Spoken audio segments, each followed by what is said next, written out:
மகாபெரியவாச்சரணம். ஸ்ரீ லலிதா ரகசிய சகஸ்திரநாமத்தில் வாக்தேவதைகள் அம்பிகையின் நாமங்களாக சொல்லிக்கொண்டு யோகினிகளின் ரூபங்களாக அவள் நம்ம ஆதார சக்கரங்களில் இருக்கிறார் என்று சொல்லி சகஸ்ராரத்தை பற்றி சொல்லிக்கொண்டு இருக்கிறார்கள்.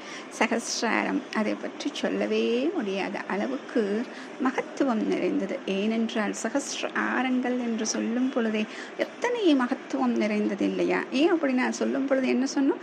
சர்வவர்ணோபு சோபிதா என்று சொன்னார். அனைத்து வண்ணங்களும் அவளிடம் சேர்ந்து இருக்கின்றன அப்படின்னு சொன்னோம். அப்போ அவளுக்கென்று தனியாக எதுவும் கிடையாது. பார்க்கும் பொருளெல்லாம் அவள்தான் அப்படின்னு சொல்றதற்காக இந்த ஒரு விஷயத்தை சொல்லியிருக்கிறார்கள். சரி, அப்படி என்றால் அவளுக்கு என்ன ஆயுதம் இருக்கும் அப்படின்னு பார்த்தா அதற்காக சொல்லப்பட்ட நாமாவளி ஓம் சர்வாயுதராயை நமஹ. ஓம் சர்வாயுதராயை நமஹ. இப்போ எப்படி பதம் பிரிக்கணும் அப்படின்னா சர்வ ஆயுத தரா.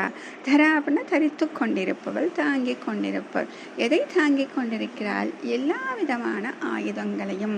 ஏன் அப்படின்னு நம்ம முதல்ல பார்த்தோம் இல்லையா? வர்ணங்களை சொல்லும் பொழுது அனைத்து யோகினிகளும் இங்கே இவளை சுற்றி பரிவார தேவதைகளாக இருக்கிறார்கள். அதாவது 51 அக்ஷரங்கள் நம்ம சொன்னோம். அப்போ சகஸ்ரம் அப்படின்னு சொல்லிட்டு எண்ணற்ற யோகினிகள் ஆயிட்டாங்க. அப்போ எண்ணற்ற யோகினிகள் இருக்கிறார்கள் என்றால் எண்ணற்ற கைகள் கொண்டிருப்பாள் இல்லையா?